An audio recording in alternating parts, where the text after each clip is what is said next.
Black Snake Moan tells the story of Lazarus, played by Samuel L. Jackson, who finds Ray, played by Christina Ricci, beaten up and left by the road. Instead of calling for help, he takes her home and chains her to a radiator, determined to cure her wild ways. Will his unconventional methods work? How will Ray react to being held captive? Can music and kindness change her life?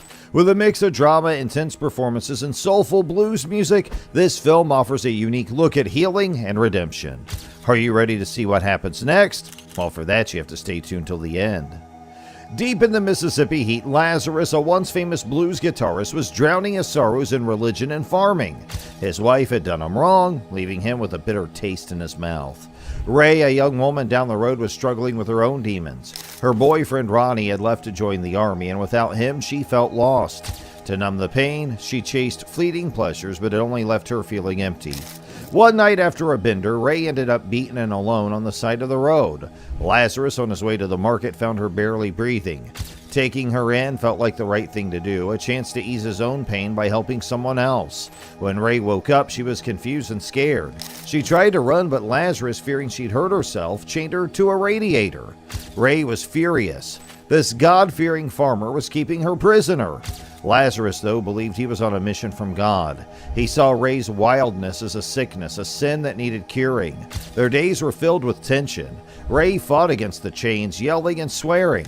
Lazarus, determined to help her, refused to let her go. He cooked her good food, played her soulful blues on his guitar, and tried to talk some sense into her. Slowly, a strange thing happened. The anger started to fade. One day, a young farmhand came to help Lazarus. Ray, desperate and lonely, saw an opportunity. She convinced the boy to help her escape, and for a brief moment, she tasted freedom. But the guilt caught up with her. She realized she couldn't keep running from her problems. Back in the chained life, something shifted. Ray started listening to Lazarus' stories and the bluesy sermons hidden in his music. Maybe there was truth to his words. Maybe her reckless ways weren't bringing her happiness. Meanwhile, Ronnie returned home, a changed man. The army hadn't made him a hero, it had given him nightmares. He desperately searched for Ray, his anger boiling over when he learned the truth about her behavior. And then a knock on the door shattered the uneasy peace. It was Ronnie, his face twisted in rage. Lazarus, fearing for Ray's safety, tried to reason with him.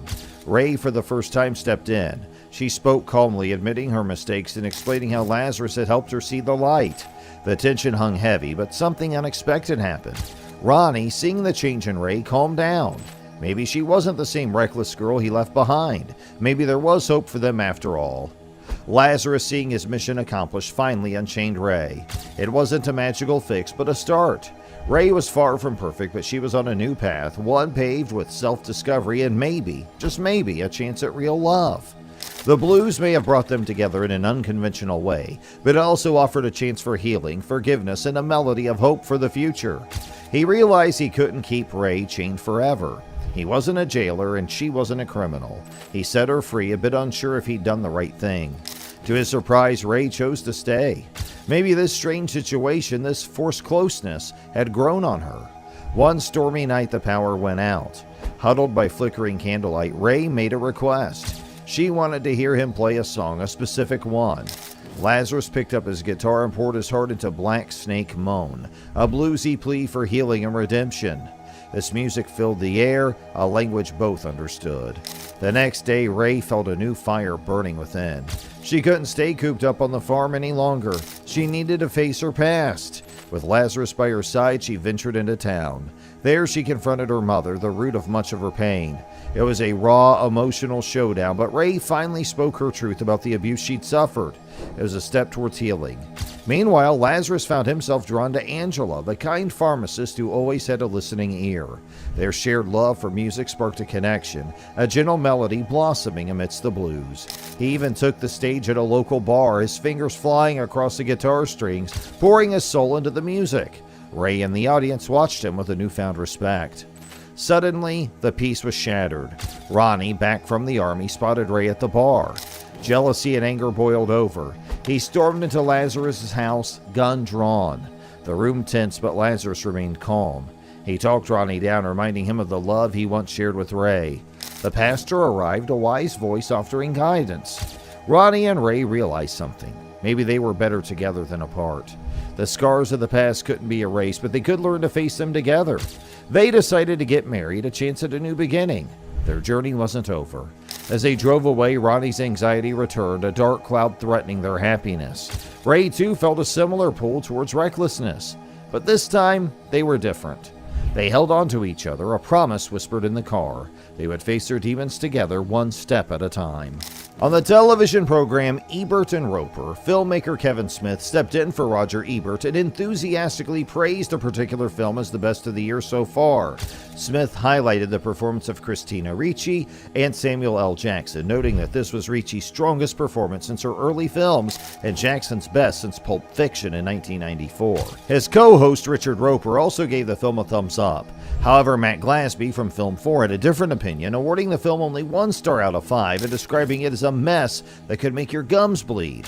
Peter Travers of Rolling Stone took a more critical stance, labeling the film as having the worst softcore sex scenes of the year in his list of the worst movies of 2007. Despite these mixed reviews, the film earned $4 million during its opening weekend in the U.S. in March 2007, securing the 8th place spot behind other new releases like Wild Hogs and Zodiac. In April 2008, Christina Ricci expressed disappointment with the film's marketing, particularly the promotional poster, which she criticized as exploitative of women. She stated that it was one of the most disheartening and upsetting experiences of her career, emphasizing that the marketing executives were solely focused on attracting college-age boys to see the film. Feministing, the feminist blog, also criticized the film's marketing for its portrayal of sexualized violence. Glenn Gaslin at Moving Pictures magazine provided a brief but positive review of the film's soundtrack, remarking it should make anyone who loves the blues happy. Chad Grischow from IGN wrote a more detailed review, concluding the album does a great job of capturing the gritty essence of the Southern blues scene and is a recommended listen, even if it's not what you originally expected. Sarah Lynn, in her review for the Sound the Sirens magazine on February 16, 2007, described the album as a standalone piece that provides listeners, whether they're blues enthusiasts or not, with a deep insight into what blues music represents: human struggle. Lynn portrayed the tracks as being deeply rooted and spiritual, reflecting a sense of hope amidst adversity. She emphasized that each song echoed the sentiments of old-time blues, resonating deeply within the words of Son House, referred to as the father of the Delta blues. Sometimes that kind of blues will make you even kill one another, or do anything. That kind of low, that's where the blues started. James B. Eldred of Bullseye.com also reviewed the album positively, stating, "Blues aficionados, indie rock enthusiasts, and fans of Samuel L. Jackson should consider picking up the soundtrack. It not only proves that one of the film's greatest tough guys can sing, but also serves as an excellent introduction of both classic and modern blues." So are you a fan of Black Snake Moan? Which one's your favorite character? Let us know in the comments below, and for more great videos, please subscribe to our channel.